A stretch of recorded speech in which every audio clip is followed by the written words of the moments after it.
Bonjour à tout le monde, je m'appelle Moussa Abdelbassid, je suis ingénieur en management des systèmes d'information, infrastructure et sécurité. Donc aujourd'hui, nous allons parler de quelques cyberattaques. Nous allons commencer sans plus tarder quelques cyberattaques. En ordre du jour, nous aurons en thème 1 comme l'IP spoofing ou l'IP spoofing, en thème 2 l'attaque Smurf ou Smurf attack. Donc, en introduction générale, les super attaques sont des menaces persistantes dans le monde des numériques. Dans le monde numérique, et parmi elles, l'IP spoofing et l'attaque Smurf figurent parmi parmi les plus notoires. L'IP spoofing implique la falsification de l'adresse de source d'un paquet pour dissimuler l'identité réelle de l'exploiteur ou induire en erreur le destinataire. Cela peut être utilisé pour les attaques de type main intermédiaire ou pour contourner les mesures de sécurité. D'autre part, l'attaque Smurf exploite le protocole ICMP en envoyant des paquets de grande taille avec une adresse IP falsifiée de la victime à des réseaux de diffusion. Vous avez l'impression comme si une lecture seulement de ce que nous allons des slides, mais détrompez-vous, ça ne sera pas seulement une lecture de slides. Donc, nous allons commencer sans plus tarder en thème 1 par l'IP spoofing. Là-bas, c'était une introduction générale, donc vous pouvez lire le slide, je vais le mettre à votre disposition pour le lire. Ensuite, nous aurons un plan comme une définition, les menaces et les contre-mesures. L'IP spoofing, en réalité, c'est quoi l'IP spoofing? L'IP spoofing, c'est une usurpation d'identité, une usurpation d'adresse IP en réel. Donc, c'est-à-dire que je suis monsieur X, nous allons essayer de dessiner un P avec notre stylo. Nous avons une machine qui est là comme ça. Voici notre machine avec l'adresse 1.1. Donc, c'est-à-dire que x.y.1.1. Donc, ici, l'adresse est là. Je suis le hacker qui est de ce côté. Je suis une adresse x.y.z.w. Je ne suis pas autorisé à accéder à une ressource, par exemple, le serveur qui est de ce côté. Je vais dire que OK au serveur, je vais usurper l'adresse de celui-ci. Je vais usurper son adresse et dire que OK, j'ai pris cette adresse. Je vais envoyer la requête au serveur pour lui dire que OK, je suis tel. Je suis x.y.1.1.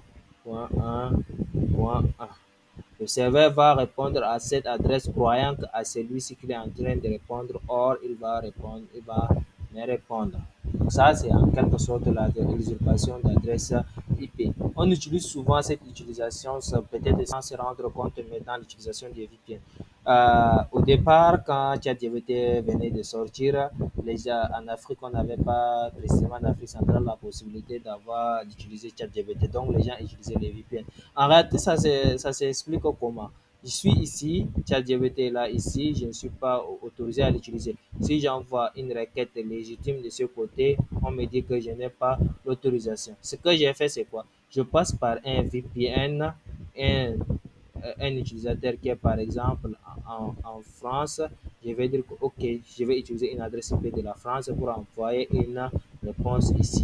Et là, ChatGPT va me répondre, checker, OK, c'est la bonne adresse, la France est autorisée, et il va envoyer la réponse. C'est en quelque sorte, c'est ça les équations d'identité qu'on utilisait même sans se rendre compte. En quelque sorte, c'est ça. Bon, les menaces. Donc, en utilisant l'adresse l'IP spoofing, on peut se faire passer pour une personne, comme je viens de le dire. Ça, c'est le cas de ChatGPT que nous avons utilisé. Supposons que c'est un serveur où les données sont confidentielles.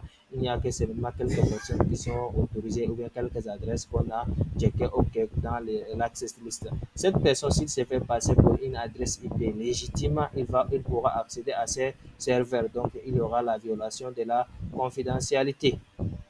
C'est ça, donc c'est un danger. Ou je peux faire une attaque de l'homme des milieux aussi. Donc, nous sommes en conférence, monsieur X, monsieur Y, monsieur Z. Monsieur T n'est pas autorisé à accéder à notre conférence. Je vais usurper l'adresse de Monsieur Z pour se faire passer que je suis Monsieur Z et je vais écouter toutes les communications qui vont se dérouler ici comme si j'étais Monsieur Z aussi. C'est possible de faire ça aussi, donc c'est aussi un danger. Ok. Les contre-mesures à faire, on peut réduire l'utilisation ou bien le trusting, la confiance basée sur l'adresse IP. On va réduire cette confiance aussi.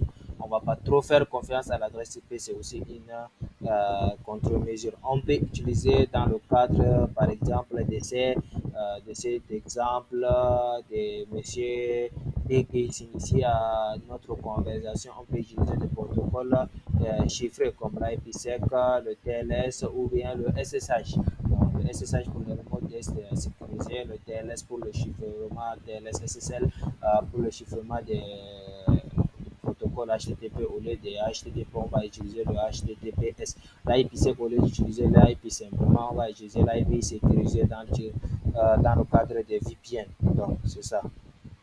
On va utiliser par exemple des ports non prévisibles dans le cadre de serveurs comme le FTP. Le FTP par défaut c'est le 21. Donc une personne par défaut il sait que le FTP c'est 21 et s'il possède une adresse IP, il pourra directement se connecter à notre serveur FTP. Donc au lieu de ça, nous allons utiliser une adresse.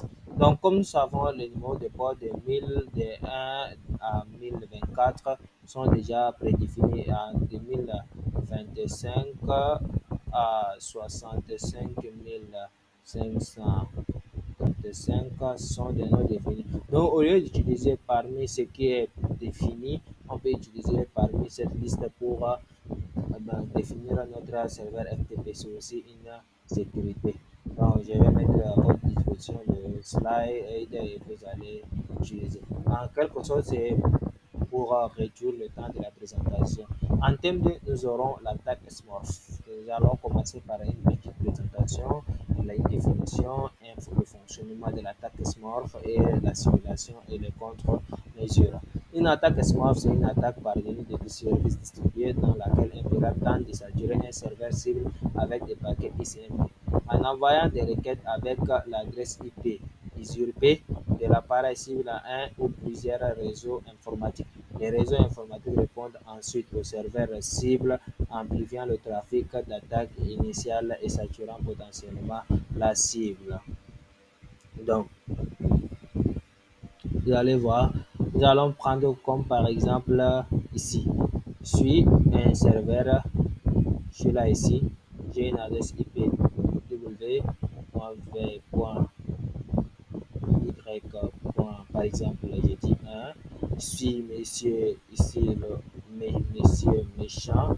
Je vais usurper j'ai une adresse par exemple 1.1.1.1 et ici nous avons des machines dans le réseau. Donc, je vais dire à toutes ces machines-là que je suis monsieur w.v.x.y.r. Je vais initier une requête ICMP à l'adresse de diffusion. Supposons que c'est la slash 24. Je vais dire que OK, 1 y.255. Je vais envoyer l'adresse ici. Donc, toutes ces machines, croyant que c'est w.v.y.1 qui a envoyé l'adresse, ils vont essayer de répondre au serveur.